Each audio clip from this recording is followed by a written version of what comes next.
이런 경험 다들 있으시죠? 무심코 내뱉은 말 한마디가 가슴에 남아서 밤에 잠자리에 누웠는데 자꾸 그 장면이 떠오르는 거. 아, 그때 왜 그런 말을 했을까? 좀 더 부드럽게 말할 수 있었는데. 이렇게 후회하면서 뒤척이는 밤들 말이에요. 그래서 오늘은 우리가 평생 가장 많이 사용했지만 정작 깊이 돌아보지 못했던 것, 바로 말에 관한 이야기를 나눠볼까 합니다. 조선시대 최고의 실학자였던 다산 정약용 선생의 언어 철학을 통해서 우리가 지금 이 순간부터라도 조금 더 품격 있게, 조금 더 따뜻하게 말할 수 있는 방법에 대해 이야기해 볼게요. 정약용 선생은 이렇게 말했어요. 언어는 그 사람의 마음이 밖으로 드러나는 것이다. 참 간단한 말 같지만 곱씹어보면 정말 깊은 의미가 담겨 있어요. 우리가 하는 말 한마디 한마디가 결국 우리 마음속 깊은 곳에 있는 걸 세상에 꺼내 보이는 행위라는 거죠. 그렇다면 우리는 지금까지 어떤 말들을 세상에 내놓으며 살아왔을까요? 첫 번째 이야기, 우리는 왜 말로 상처를 주고받았을까? 젊은 시절을 한번 떠올려 보실까요? 일터에서, 가정에서, 친구들 사이에서 우리는 참 많은 말들을 쏟아내며 살아왔죠. 때로는 힘을 주기 위해서, 때로는 화가 나서, 때로는 그저 습관처럼요. 특히 우리 세대는 말을 아끼는 것이 미덕이던 시대를 살았어요. 감정을 드러내는 걸 부끄럽게 여겼고, 사랑한다, 미안하다, 고맙다 같은 말을 쉽게 하지 못했죠. 대신 우리는 무뚝뚝한 말투로, 때로는 거친 표현으로 마음을 전했어요. 남편은 아내에게 사랑한다는 말 대신 밥은 먹었어? 라고 물었고, 아내는 남편에게 걱정된다는 말 대신 술 좀 그만 마셔라고 잔소리했어요.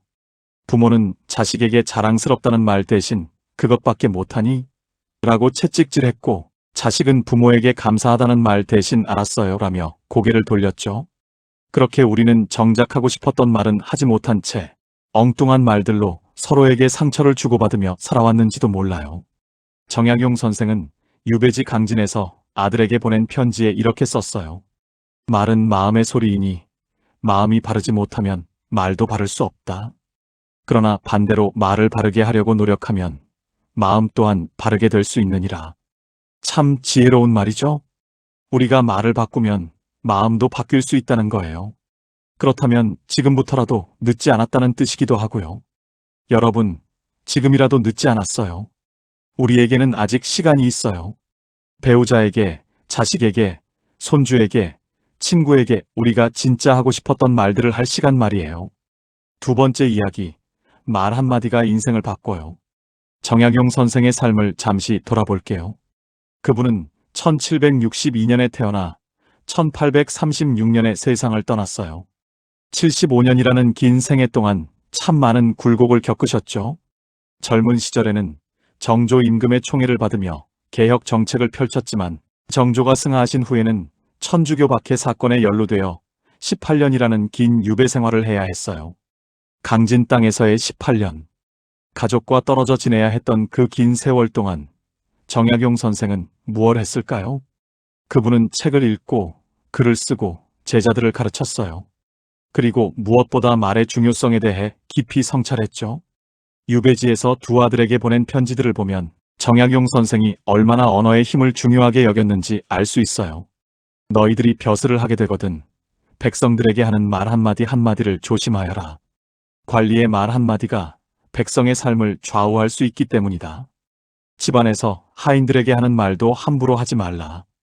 비록 신분은 낮을지라도 그들 역시 하늘이 내신 귀한 생명이니 존중하는 마음으로 말해야 한다.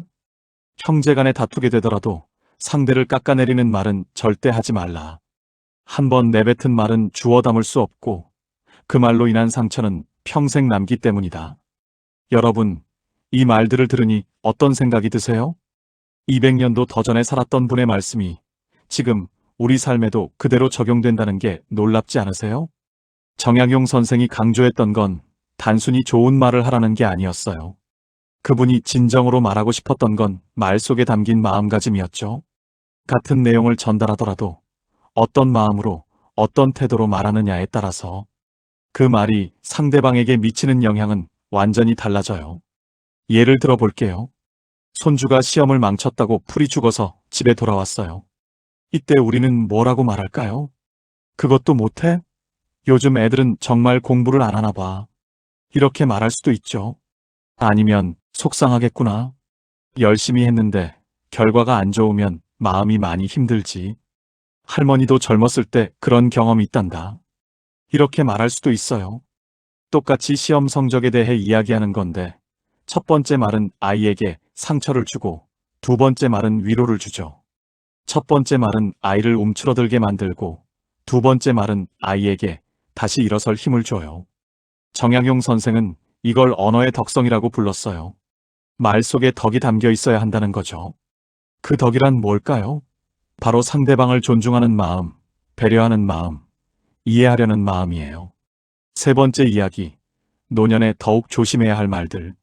나이가 들면서 우리는 어느새 말이 많아지기도 하고 반대로 말수가 줄어들기도 해요. 그런데 여기서 조심해야 할 게 있어요. 바로 나이 듦을 핑계로 함부로 말하는 습관이에요. 나이 먹으니까 참는 게 없어. 늙으니 말은 들어야 하는 거야. 내가 너보다 몇십 년을 더 살았는데 내 말이 맞아. 이런 말들 혹시 해보신 적 있으세요? 솔직히 말씀드릴게요. 이런 말들이야말로 노년에 가장 조심해야 할 말들이에요. 나이가 많다는 건 분명 존중받아야 할 이유예요. 오랜 세월 동안 쌓아온 경험과 지혜는 젊은 세대가 배워야 할 소중한 자산이죠. 하지만 그게 우리가 함부로 말해도 되는 이유가 될 수는 없어요. 정약용 선생은 70세가 넘어서도 여전히 자신의 말을 조심했어요. 제자들에게 가르침을 줄 때도, 마을 사람들과 대화할 때도, 심지어 집안 하인들에게 말할 때도 언제나 상대방을 존중하는 태도를 잃지 않았죠. 그분의 문집을 보면 이런 대목이 나와요. 나이가 들수록 말을 더욱 조심해야 한다. 젊었을 때는 실수를 해도 고칠 기회가 많지만 나이 들어서 한 말의 실수는 마지막 기억으로 남기 때문이다. 가슴에 와닿는 말이죠. 우리가 생의 마지막 시기에 가족들에게, 친구들에게 어떤 말을 남기고 싶으세요? 잔소리와 훈계로 기억되고 싶으세요? 아니면 따뜻한 격려와 지혜로운 조언으로 기억되고 싶으세요? 특히 노년에 조심해야 할 말들이 몇 가지 있어요. 첫째, 과거를 미화하며 현재를 비난하는 말이에요. 우리 때는 안 그랬어. 요즘 것들은 버릇이 없어. 옛날이 좋았지. 이런 말들은 세대 간의 간극만 넓힐 뿐이에요.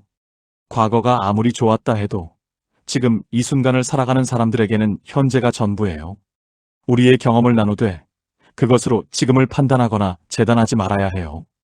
둘째, 자식들의 선택을 무시하는 말이에요. 내가 더 잘 알아. 그렇게 하면 안 돼. 내 말대로 해. 물론 부모로서 자식을 걱정하는 마음은 당연해요. 하지만 그 걱정을 강요로 표현하면 자식들은 멀어질 수밖에 없어요. 대신 이렇게 말해보는 건 어떨까요? 내가 선택한 길을 엄마는 응원할게. 다만 이런 부분은 한 번 더 생각해보면 어떨까? 셋째, 손주들에게 하는 비교의 말이에요. 옆집 아이는 벌써 대학 갔던데?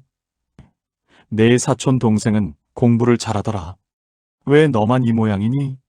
비교는 동기부여가 아니라 열등감을 만들어요. 특히 사랑하는 할머니, 할아버지에게서 나오는 비교의 말은 아이들에게 깊은 상처로 남아요. 넷째, 배우자에게 하는 비난의 말이에요. 평생 당신 덕분에 고생했어. 당신은 항상 그 모양이야. 당신이 뭘 안다고. 젊었을 때는 그래도 참고 넘어갔을지 몰라요. 하지만 노년에 이런 말들은 평생을 함께한 동반자에게 씻을 수 없는 상처를 줘요. 지금이라도 고마웠어. 수고했어. 당신 덕분이야 라는 말로 바꿔보는 건 어떨까요? 네 번째 이야기, 말을 바꾸면 관계가 바뀌어요. 정약용 선생에게는 유명한 일화가 하나 있어요. 유배지에서 한 농부가 찾아왔어요. 그 농부는 이웃과 땅 문제로 다투고 있었는데 선생께 해결 방법을 물으러 온 거였죠. 정약용 선생은 그 농부의 이야기를 듣고 나서 이렇게 말했어요. 자네가 이웃에게 했던 말을 한번 되돌아보게. 자네는 내 땅이야. 내가 틀렸어. 내놓으라고 말했지? 이제 이렇게 말해보게. 우리 함께 의논해 볼까요? 혹시 제가 잘못 알고 있는 건 아닐까요? 서로 좋은 방법을 찾아봅시다. 이렇게 말이야. 농부는 처음에는 반신반의했어요. 말을 바꾼다고 해서 상황이 달라질까 싶었던 거죠. 하지만 선생의 말씀대로 해보았더니 놀랍게도 이웃과의 관계가 풀리기 시작했대요. 이 이야기가 우리에게 주는 교훈은 뭘까요? 말을 바꾸면 관계가 바뀐다는 거예요. 우리가 평생 익숙하게 써온 말투, 습관적으로 내뱉는 표현들을 조금만 바꿔도 주변 사람들과의 관계가 달라질 수 있어요. 예를 들어 볼게요. 아내가 저녁을 차려놓고 밥 먹어요라고 부를 때 남편이 알았어라고 대답하는 대신 오늘도 수고했어라고 말한다면 어떨까요? 자식이 주말에 집에 왔을 때 왜 이제 왔어? 라고 말하는 대신 오느라 힘들었지? 보고 싶었어라고 말한다면 어떨까요? 손주가 스마트폰만 본다고 그것만 들여다보고 있네 라고 잔소리하는 대신 할아버지한테 그거 좀 가르쳐 줄래? 할아버지도 배우고 싶은데 라고 말한다면 어떨까요? 이렇게 말을 조금만 바꿔도 상대방이 느끼는 감정은 완전히 달라져요. 정약용 선생은 이걸 언어의 온도라고 표현했어요. 똑같은 내용이라도 따뜻하게 말할 수도 있고 차갑게 말할 수도 있다는 거죠. 그리고 그 온도 차이가 관계의 질을 결정한대요. 여러분, 우리의 말에는 지금 어떤 온도가 담겨 있을까요?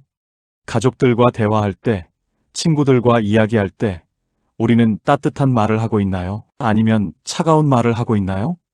5번째 이야기, 침묵도 언어예요. 정약용 선생이 강조했던 또 하나의 중요한 가르침이 있어요. 바로 침묵의 지혜예요. 말을 잘하는 것도 중요하지만 때로는 말하지 않는 게 더 중요하다는 거죠. 선생은 이렇게 말했어요. 말을 할 때는 3번 생각하라. 첫째, 이 말이 꼭 필요한 말인가? 둘째, 이 말이 상대방에게 도움이 되는 말인가? 셋째, 이 말을 하고 나서 후회하지 않을 것인가? 이 3가지 질문 중 하나라도 아니오라면 그 말은 하지 않는 게 낫대요. 여러분, 우리는 평생 너무 많은 말을 해왔는지도 몰라요. 꼭 필요하지 않은 말, 상대방에게 도움이 되지 않는 말, 나중에 후회할 말들을 너무 많이 했는지도 몰라요. 특히 나이가 들면서 우리는 때때로 이런 함정에 빠지기 쉬워요.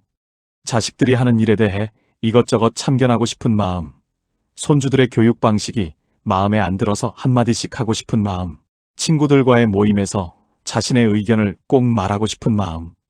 하지만 때로는 그 말을 삼키는 게 더 큰 지혜일 수 있어요. 침묵은 비겁함이 아니에요. 침묵은 상대방을 존중하는 또 다른 방법이에요. 자식이 고민을 이야기할 때 우리는 곧바로 해결책을 제시하고 싶어져요. 이렇게 해봐, 저렇게 하면 되라고요. 하지만 때로는 그저 듣기만 해주는 게 자식에게 더 큰 힘이 될 수 있어요. 그래, 많이 힘들었겠구나. 이 한마디와 함께 잠시 침묵하며 자식의 손을 잡아주는 것. 그것만으로도 충분할 때가 있어요. 손주가 실수를 했을 때도 마찬가지예요. 곧바로 그러니까 내가 뭐라고 했어? 라고 말하고 싶겠지만 그 말을 삼키고 그저 아이를 안아주는 것. 그게 때로는 100마디 말보다 큰 위로가 돼요. 정약용 선생은 유배지에서 많은 시간을 혼자 보냈어요. 그 긴 침묵의 시간 동안 선생은 자신의 삶을 돌아보고 자신의 말을 반성하고 더 나은 사람이 되기 위해 노력했죠.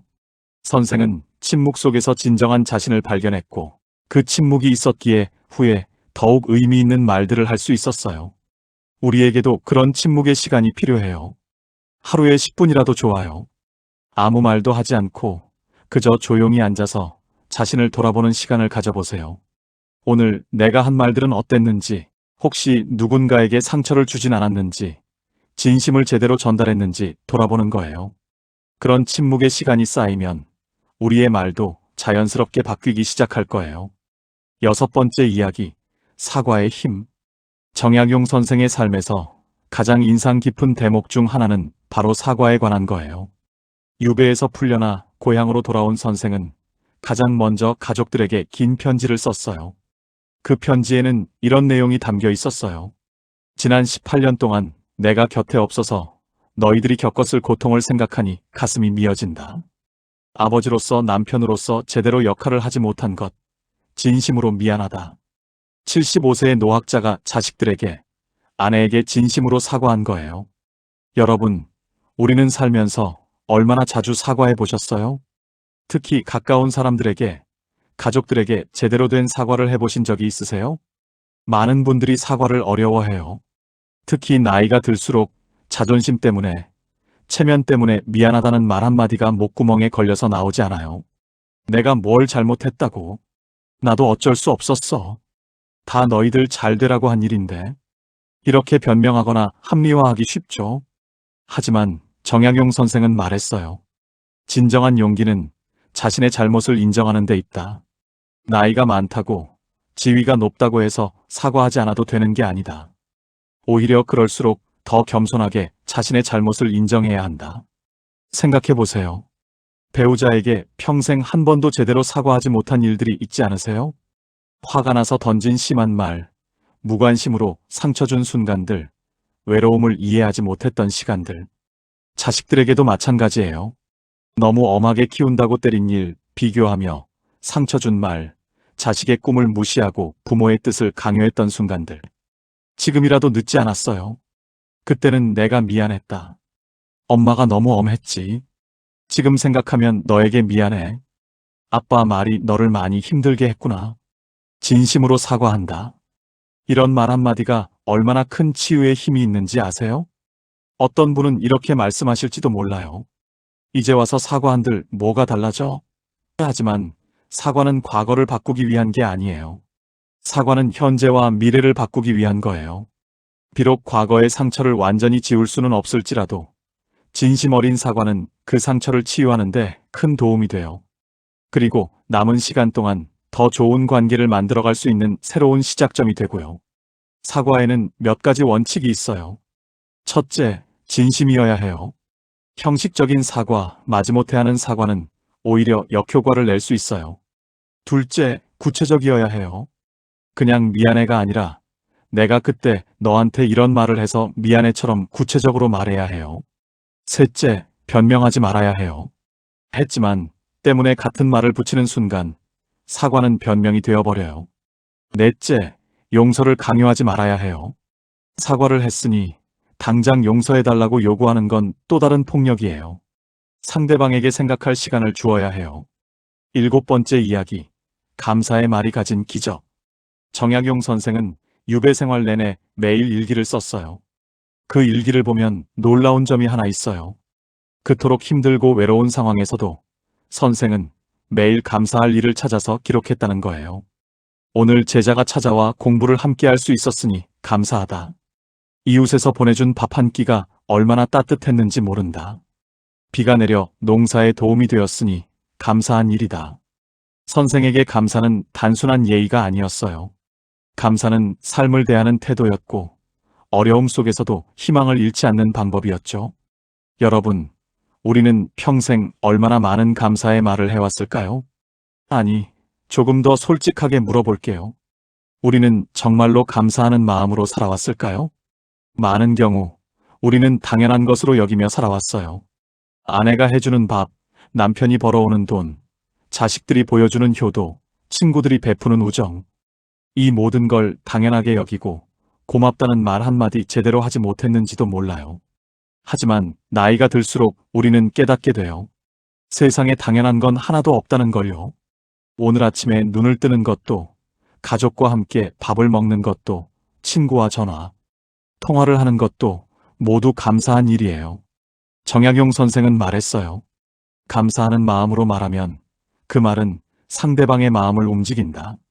형식적인 칭찬이나 아첨이 아니라 진심에서 우러나오는 감사는 사람과 사람 사이의 가장 아름다운 연결고리다. 배우자에게 고맙소라고 말해보셨어요? 오늘 식사 정말 맛있었소. 고맙소. 평생 나와 함께 해줘서 고맙소. 당신이 있어서 내가 여기까지 올 수 있었소. 자식에게도 고맙다고 말해보셨어요? 너를 낳고 키울 수 있어서 행복했다. 내가 우리 아이로 태어나줘서 고마워. 힘들 때 곁에 있어줘서 고맙다. 손주에게도 고맙다고 말할 수 있어요. 할머니를 웃게 해줘서 고마워. 할아버지와 함께 시간을 보내줘서 고마워. 이런 감사의 말들이 쌓이면 가족 간의 분위기가 달라져요. 서로를 대하는 태도가 부드러워지고 작은 일에도 서로 배려하게 돼요. 감사는 또한 우리 자신의 마음도 바꿔요. 감사하는 마음으로 하루를 시작하면 똑같은 일상도 새롭게 보여요. 불평과 불만으로 가득했던 마음이 점차 평화로워지죠. 오늘부터라도 시작해보시는 건 어떨까요? 매일 저녁 잠자리에 들기 전에 오늘 하루 감사했던 일 3가지를 떠올려보는 거예요. 그리고 그걸 소리내어 말해보는 거예요. 오늘 날씨가 좋아서 감사했다. 오늘 아내가 만들어준 음식이 맛있어서 감사했다. 오늘 손주에게서 전화가 와서 감사했다. 이렇게 매일 감사를 표현하다 보면 우리의 말투도 자연스럽게 긍정적으로 바뀌게 돼요. 8번째 이야기, 칭찬과 격려의 언어. 정약용 선생은 제자들을 가르칠 때 특별한 방법을 사용했어요. 학생이 잘못된 답을 말하면 틀렸다고 하는 대신 조금 더 생각해보면 어떨까? 라고 말했어요. 학생이 좋은 의견을 내면 그저 옳다고 하는 게 아니라 자네의 그 생각이 왜 훌륭한지 아는가? 이러이러한 이유 때문이지라고 구체적으로 칭찬했죠. 선생은 알고 있었어요. 사람은 칭찬을 먹고 자란다는 걸요. 여러분, 우리는 평생 주변 사람들을 얼마나 칭찬했을까요? 솔직히 말해서 우리 세대는 칭찬에 인색했어요. 칭찬하면 교만해진다고 생각했고 부족한 점을 지적해야 발전한다고 믿었죠. 그래서 우리는 자식을 칭찬하는 대신 늘 부족한 점만 지적했어요. 시험 잘 봤네가 아니라 이번에는 됐는데 다음에도 이렇게 할 수 있겠어? 그림 참 잘 그렸구나가 아니라 여기 이 부분은 좀 이상한데? 배우자에게도 마찬가지였어요. 요리 솜씨가 좋아가 아니라 간이 좀 센 것 같은데? 오늘 옷차림 괜찮은데가 아니라 그 옷은 언제 산 거야?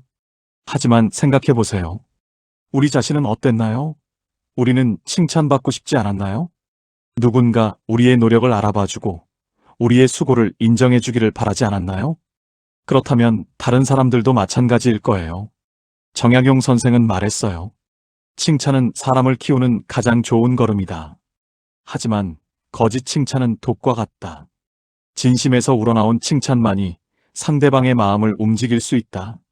그렇다면 우리는 어떻게 칭찬해야 할까요? 첫째, 구체적으로 칭찬해야 해요.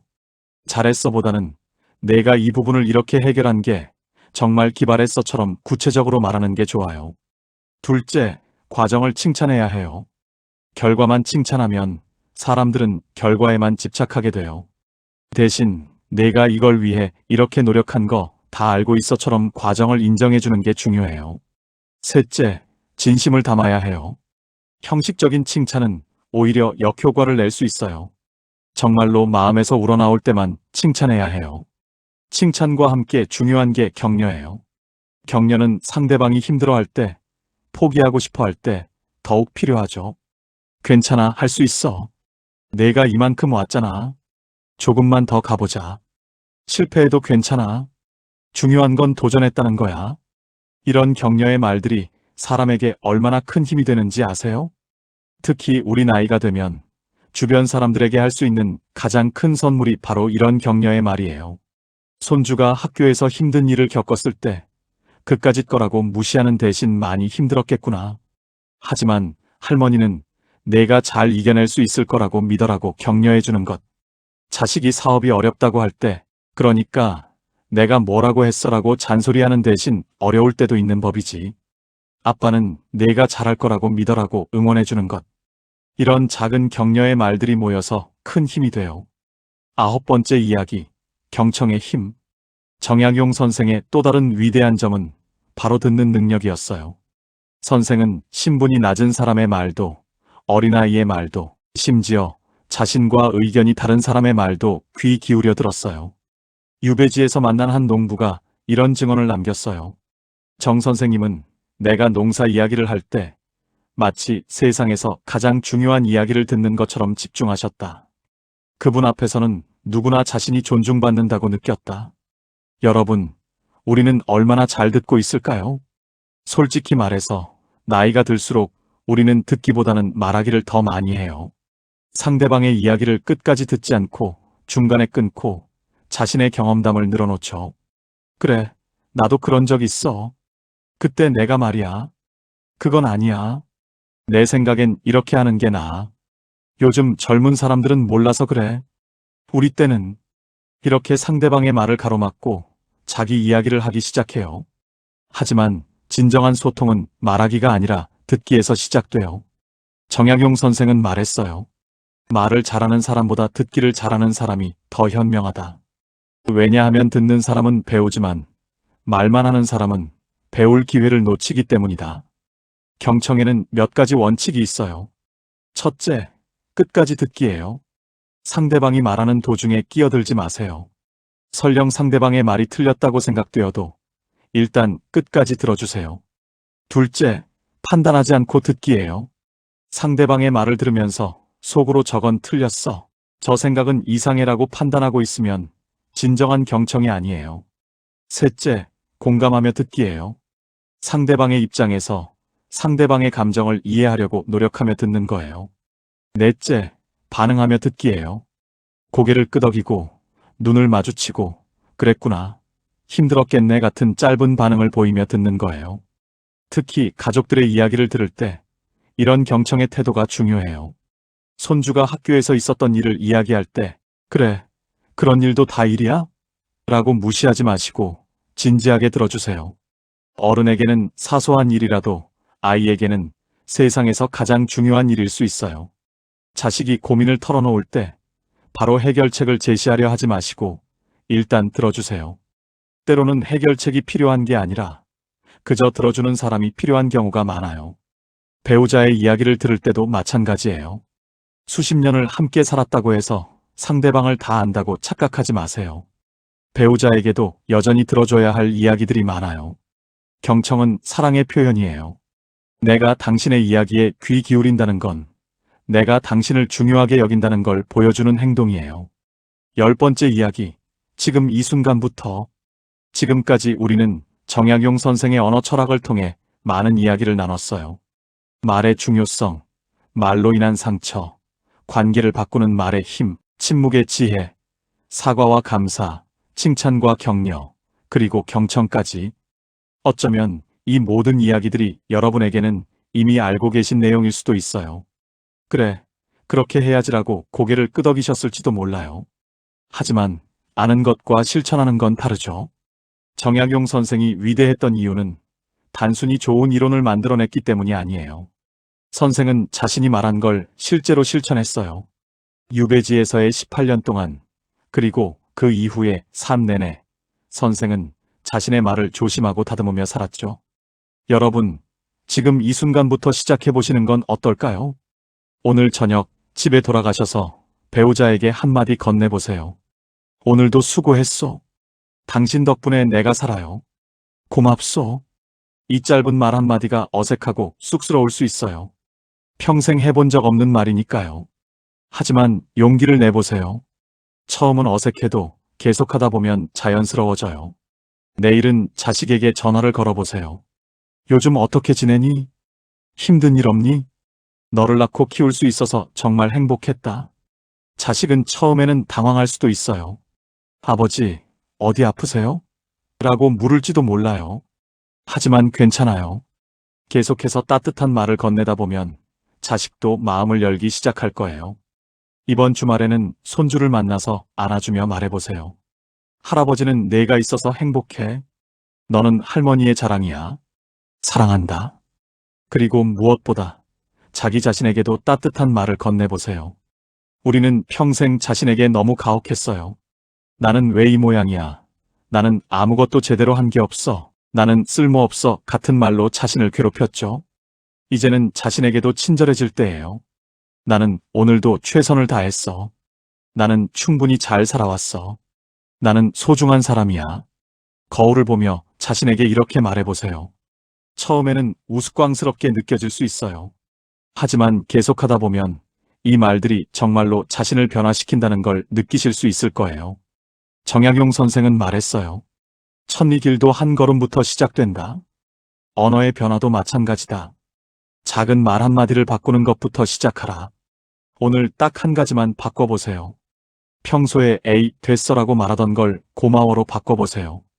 그건 아니야라고 말하던 걸 그럴 수도 있겠네로 바꿔보세요. 내가 다 알아서 해라고 말하던 걸 함께 의논해볼까? 로 바꿔보세요. 이렇게 작은 변화들이 쌓이면 큰 변화가 일어나요. 11번째 이야기, 말과 함께 자라는 관계. 정약용 선생은 유배에서 풀려난 후 고향 마제로 돌아와 마지막 10여 년을 보냈어요. 그 시간 동안 선생이 가장 중요하게 여긴 건 뭐였을까요? 바로 가족, 제자들, 이웃들과의 관계였어요. 선생은 매일 아침 일어나면 가족들에게 인사를 건넸고 하루 일과를 마치면 저녁 식사 자리에서 오늘 하루 있었던 일들을 나눴어요. 제자들과는 학문을 논하되 항상 존중하는 태도로 대화했고 동네 사람들을 만나면 따뜻한 말로 안부를 물었죠. 선생의 손자가 나중에 남긴 기록에는 이런 대목이 있어요. 할아버지는 나이가 드셨어도 여전히 말씀을 조심하셨다. 화가 나는 일이 있어도 함부로 말씀하지 않으셨고 항상 상대방을 배려하는 말씀을 하셨다. 그래서 우리 가족은 할아버지를 두려워하기보다는 존경하고 사랑했다. 관계는 말로 만들어져요. 좋은 관계도 나쁜 관계도 모두 말에서 시작되죠. 부부 관계를 생각해 보세요. 신혼 시절 우리는 서로에게 얼마나 다정한 말을 했어요? 여보, 당신, 사랑해 같은 말들을 자연스럽게 주고받았죠. 하지만 세월이 흐르면서 그런 말들은 점점 사라지고 야, 저기, 나 같은 무뚝뚝한 호칭으로 바뀌었어요. 다정한 대화는 사라지고 필요한 말만 주고받는 관계가 되었죠. 그 결과는 뭘까요? 마음의 거리가 멀어져요. 같은 집에 살아도 서로의 마음을 모르게 돼요. 외로움을 느끼게 되죠. 하지만 지금이라도 말을 바꾸면 관계도 다시 가까워질 수 있어요. 아침에 일어나서 잘 잤소? 라고 물어보세요. 밥을 먹을 때 오늘 반찬 맛있어라고 말해보세요. 잠들기 전에 오늘도 수고했어라고 인사해보세요. 부모 자식 관계도 마찬가지예요. 자식이 어렸을 때는 매일 안아주고 사랑해라고 말했는데 자식이 커서는 그런 표현을 하지 않게 돼요. 오히려 공부해라, 조심해라, 언제 결혼할 거야 같은 잔소리만 하게 되죠. 하지만 자식은 아무리 나이를 먹어도 부모의 사랑을 확인하고 싶어 해요. 전화 통화를 할 때 잘 지내니? 로 시작하지 말고 보고 싶구나로 시작해보세요. 자식이 집에 올 때 왜 이제 왔어? 라고 말하지 말고 오느라 힘들었지? 라고 말해보세요. 헤어질 때 조심해서 가라고만 말하지 말고 사랑한다를 추가해보세요. 손주와의 관계에서도 말이 중요해요. 요즘 아이들은 옛날 아이들과 달라요. 권위적인 태도로 대하면 마음의 문을 닫아버려요. 대신 친구처럼 대화하면 마음을 열기 시작하죠. 할아버지 때는 안 그랬어라고 말하지 말고 요즘은 어떻게 하니? 할아버지한테 좀 가르쳐 줄래? 라고 물어보세요. 그런 것 하지 말고 공부해라라고 말하지 말고 내가 좋아하는 거 하렴. 할머니가 응원할게라고 격려해 주세요. 친구 관계도 말로 유지돼요. 오랜 친구일수록 당연하게 여기기 쉬워요. 하지만 아무리 오랜 친구라도 따뜻한 말이 필요해요. 자네와 친구로 지낼 수 있어서 감사하네. 힘들 때 자네가 있어서 큰 힘이 됐네. 우리 오래오래 건강하게 지내세. 이런 말 한마디가 우정을 더욱 단단하게 만들어요. 12번째 이야기, 말이 만드는 유산. 정약용 선생은 75세로 세상을 떠나기 전 자손들을 불러 모았어요. 그리고 마지막 당부를 했죠. 내가 너희에게 남겨줄 재산은 많지 않다. 하지만 내가 평생 지켜온 원칙 하나를 전하고 싶다. 바로 말을 조심하라는 것이다. 말은 그 사람의 인품을 드러낸다. 품격 있는 말을 하는 사람은 존경받고 함부로 말하는 사람은 경멸받는다. 너희가 이 세상에서 좋은 평판을 얻고 싶다면 말을 조심하여라. 말로 남을 해치지 말고 말로 선을 베풀어라. 선생의 이 마지막 당부는 후손들에게 그대로 전해졌고 그 집안은 대대로 말을 조심하는 집안으로 알려지게 되었어요. 여러분은 후손들에게 어떤 유산을 남기고 싶으세요? 재산도 중요하고 집도 중요하고 땅도 중요해요. 하지만 그보다 더 중요한 건 말의 유산이에요. 우리가 평생 어떤 말을 했는지, 어떤 태도로 사람들을 대했는지 그게 자손들에게 전해져요. 부모가 함부로 말하는 모습을 보고 자란 아이는 역시 함부로 말하게 돼요. 부모가 배우자를 존중하지 않는 말을 하는 걸 보고 자란 아이는 역시 배우자를 존중하지 않게 되죠. 부모가 다른 사람을 비난하고 험담하는 걸 보고 자란 아이는 역시 비난과 험담을 배우게 돼요. 반대로 부모가 따뜻한 말을 하는 모습을 보고 자란 아이는 따뜻한 사람으로 자라요. 부모가 감사하고 칭찬하는 모습을 보고 자란 아이는 긍정적인 사람이 되죠. 부모가 경청하고 존중하는 모습을 보고 자란 아이는 배려심 깊은 사람이 돼요. 우리가 지금 하는 말 한마디 한마디가 결국 자손들에게 전해지는 유산이 돼요. 그렇다면 우리는 어떤 유산을 남기고 싶으세요? 손주들이 훗날 우리를 떠올릴 때 우리 할아버지는 항상 따뜻한 말씀을 하셨어. 우리 할머니는 누구에게나 친절하게 말씀하셨어라고 기억하게 만들고 싶지 않으세요? 지금부터라도 늦지 않았어요. 우리가 오늘부터 바꾸는 말 한마디가 내일의 유산이 돼요. 13번째 이야기, 말의 치유력. 정약용 선생의 삶을 보면 놀라운 점이 하나 있어요. 18년이라는 긴 유배 생활 동안 선생은 절망하지 않았어요. 오히려 그 시간을 자신을 성찰하고 성장시키는 기회로 삼았죠. 어떻게 그게 가능했을까요? 선생의 일기와 편지들을 보면 답을 찾을 수 있어요. 선생은 자신에게 끊임없이 긍정적인 말을 했어요. 이 시련도 지나갈 것이다. 나는 이겨낼 수 있다. 이 경험이 나를 더 나은 사람으로 만들 것이다. 말에는 치유의 힘이 있어요. 우리가 우리 자신에게 그리고 다른 사람에게 하는 말은 마음의 상처를 치유할 수 있어요. 여러분, 지금 마음에 상처가 있으세요? 과거에 받은 상처, 후회되는 일, 용서하지 못한 사람, 놓아버리지 못한 일들로 마음이 아프세요? 그렇다면 말로 그 상처를 치유해 보세요. 먼저 자신에게 말해주세요. 괜찮아. 그럴 수도 있어. 나는 최선을 다했어. 이제는 내려놓아도 돼. 그리고 용서의 말을 해보세요. 용서는 상대방을 위한 게 아니에요. 용서는 나 자신을 자유롭게 하기 위한 거예요. 나는 당신을 용서합니다. 이 말을 소리내어 해보세요. 상대방이 그 자리에 없어도 괜찮아요. 중요한 건 내가 그 말을 하는 거예요. 용서하고 싶지 않으세요? 그럴 수도 있어요. 어떤 상처는 쉽게 용서되지 않아요. 하지만 적어도 이렇게는 말해보세요. 나는 언젠가 용서할 수 있기를 바랍니다. 이것만으로도 치유는 시작돼요. 배우자와의 관계에서 오랫동안 쌓인 앙금이 있다면 대화로 풀어보세요. 여보, 그때 내가 당신에게 상처를 줬지. 정말 미안했어. 그때 당신이 한 말이 나를 많이 힘들게 했어. 하지만 이제는 이해해. 우리 이제라도 서로를 더 이해하고 사랑하며 살아봅시다. 자식과의 관계에서도 마찬가지예요. 그때 너무 엄하게 키워서 미안해. 내 마음을 이해하지 못해서 미안해. 이제는 내 편이 되고 싶어. 이런 말들이 관계를 치유해요. 정약용 선생은 말했어요. 말은 칼보다 깊은 상처를 낼 수 있지만 어떤 약보다도 빠른 치유를 가져올 수 있다.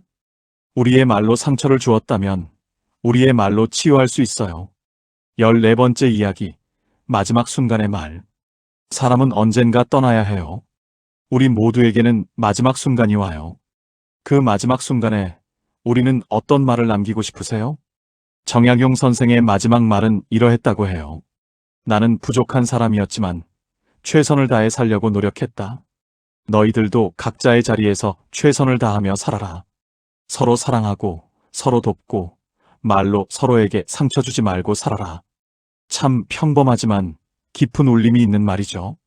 우리는 마지막 순간에 무슨 말을 할까요? 나는 돈을 많이 벌었다라고 말할까요? 나는 높은 지위에 올랐다라고 말할까요? 아마 그런 말은 하지 않을 거예요. 우리는 아마도 이렇게 말할 거예요. 나는 사랑하는 사람들과 함께할 수 있어서 행복했다. 나는 좋은 관계를 맺으며 살 수 있어서 감사했다. 그렇다면 지금부터 그런 삶을 살아야 하지 않을까요? 마지막 순간에 후회하지 않으려면 지금 이 순간부터 후회하지 않을 말들을 해야 해요. 사랑한다고 말하고 싶으면 지금 말하세요. 미안하다고 말하고 싶으면 지금 말하세요. 고맙다고 말하고 싶으면 지금 말하세요. 나중에는 없을지도 몰라요. 다음에는 오지 않을 수도 있어요. 지금 이 순간이 마지막일 수도 있어요. 그러니 지금 이 순간 하고 싶은 말을 하세요. 배우자에게 전화를 걸어 사랑한다고 말하세요. 자식에게 문자를 보내 자랑스럽다고 전하세요. 손주를 안아주며 할머니의 보물이라고 속삭여주세요. 친구에게 연락해서 자네가 있어서 행복하네라고 말하세요. 이런 말들이 우리의 마지막을 아름답게 만들어줘요. 우리가 떠난 후에도 우리의 따뜻한 말들은 남아서 사람들의 기억 속에서 계속 살아갈 거예요. 마지막 이야기. 오늘부터 시작하는 새로운 언어 습관. 여러분, 긴 시간 동안 이야기를 들어주셔서 감사해요. 이제 이 이야기를 마무리할 시간이에요. 정약용 선생이 우리에게 전하고 싶었던 메시지는 결국 하나예요. 말이 곧 그 사람이다. 우리가 어떤 말을 하느냐에 따라 우리가 어떤 사람인지가 드러나요. 품격 있는 말을 하는 사람은 품격 있는 사람이에요. 따뜻한 말을 하는 사람은 따뜻한 사람이에요. 존중하는 말을 하는 사람은 존중받는 사람이에요. 그렇다면 우리는 오늘부터 어떤 사람이 되고 싶으세요? 저는 여러분께 몇 가지 구체적인 실천 방법을 제안하고 싶어요. 첫째, 매일 아침 일어나면 오늘 하루 어떤 말을 할지 다짐해 보세요. 오늘은 감사하는 말을 많이 하자. 오늘은 칭찬하는 말을 하자. 오늘은 사랑한다고 말하자. 이렇게 하루를 시작하면 실제로 그런 말을 하게 돼요. 둘째, 말하기 전에 3초만 생각해 보세요. 충동적으로 말하지 말고 3초만 멈춰서 이 말이 필요한가? 이 말이 상대방에게 도움이 될까? 이 말을 하고 나서 후회하지 않을까? 생각해 보세요. 셋째, 하루를 마무리할 때 오늘 한 말들을 돌아보세요. 오늘 내가 한 말 중에 후회되는 말이 있나? 오늘 내가 하지 못한 말이 있나? 내일은 어떤 말을 더 해야 할까? 이렇게 반성하는 시간을 가지면 점점 더 나은 말을 하게 돼요. 넷째, 작은 메모지에 하고 싶은 말을 적어두세요. 사랑해, 미안해, 고마워, 자랑스러워. 이런 말들을 메모지에 적어서 눈에 잘 보이는 곳에 붙여두세요. 그리고 기회가 될 때마다 그 말들을 실천하세요. 다섯째, 가족 회의를 해보세요. 한 달에 한 번이라도 가족들이 모여서 서로에게 고마웠던 점, 미안했던 점을 이야기하는 시간을 가져보세요. 처음에는 어색하겠지만 계속하다 보면 자연스러워져요. 여섯째, 감사 일기를 써보세요. 매일 저녁 잠들기 전에 오늘 감사했던 일 3가지를 적어보세요. 그리고 그걸 누군가에게 말로 표현해보세요. 일곱째, 용서의 편지를 써보세요. 평생 용서하지 못했던 사람이 있다면 그 사람에게 편지를 써보세요. 보내지 않아도 괜찮아요. 쓰는 것만으로도 치유가 돼요. 여덟째, 매주 한 사람에게 특별한 말을 해주세요. 이번 주에는 배우자에게, 다음 주에는 자식에게, 그 다음 주에는 손주에게, 그 다음 주에는 친구에게. 이렇게 매주 한 사람씩 정해서 특별히 따뜻한 말을 건네보세요. 아홉째, 부정적인 말을 긍정적인 말로 바꾸는 연습을 해보세요. 안들을 이렇게 해보는 건 어떨까? 틀렸어를 다른 방법도 있을 것 같은 대로 왜 이렇게 했어? 를 수고했어. 다음에는 이렇게 해보자로 바꿔보세요. 열째, 침묵하는 연습도 해보세요. 하루에 10분이라도 아무 말도 하지 않고 그저 조용히 앉아서 자신의 마음을 들여다보는 시간을 가져보세요. 여러분, 정약용 선생은 200년도 더 전에 살았던 분이에요. 그 시대와 지금은 많은 게 달라졌어요. 기술도 발전했고 생활 방식도 바뀌었고 사회 구조도 변했죠. 하지만 변하지 않은 게 하나 있어요. 바로 사람의 마음이에요. 200년 전 사람들도 사랑받고 싶어 했고 인정받고 싶어 했고 위로받고 싶어 했어요. 지금 우리도 마찬가지죠.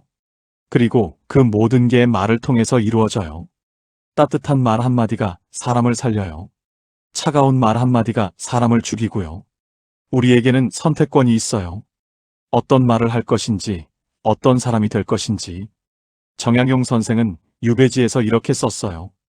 아침에 일어나 거울을 보며 나는 스스로에게 묻는다. 오늘 나는 어떤 사람이 될 것인가? 그리고 대답한다. 오늘 나는 말로 선을 베푸는 사람이 되리라. 여러분도 매일 아침 거울을 보며 자신에게 물어보세요. 오늘 나는 어떤 사람이 될 것인가? 그리고 대답하세요.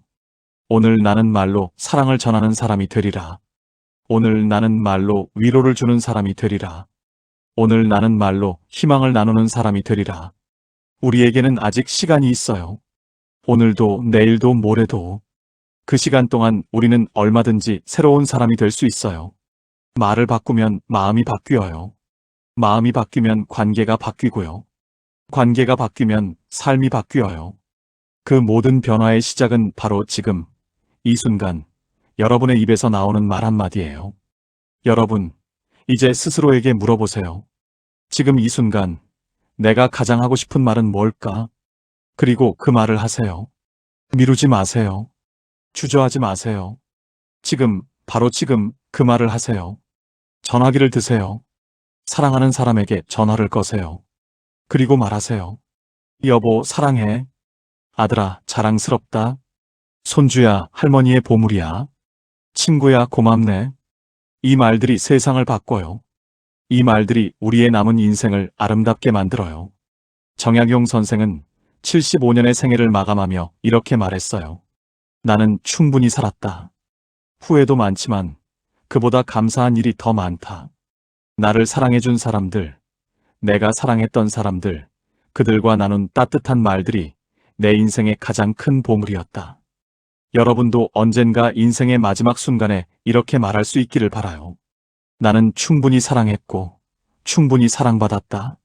나는 좋은 말들을 많이 했고, 좋은 말들을 많이 들었다. 나는 행복했다. 그런 인생을 살기 위해서 지금 이 순간부터 시작하세요. 말을 바꾸세요. 마음을 바꾸세요. 삶을 바꾸세요. 여러분의 말 한마디가 누군가에게는 하루를 살아갈 힘이 돼요. 여러분의 말 한마디가 누군가에게는 평생 기억될 소중한 추억이 되고요. 여러분의 말 한마디가 세상을 조금 더 따뜻하게 만들어요. 그 힘이 여러분에게 있어요. 그러니 오늘부터, 지금부터, 이 순간부터 품격 있는 언어 습관을 만들어 가세요. 정약용 선생이 우리에게 전하는 메시지를 기억하세요. 말이 곧 그 사람이다. 여러분은 어떤 사람이 되고 싶으세요? 그렇다면 오늘부터 그런 말을 하세요.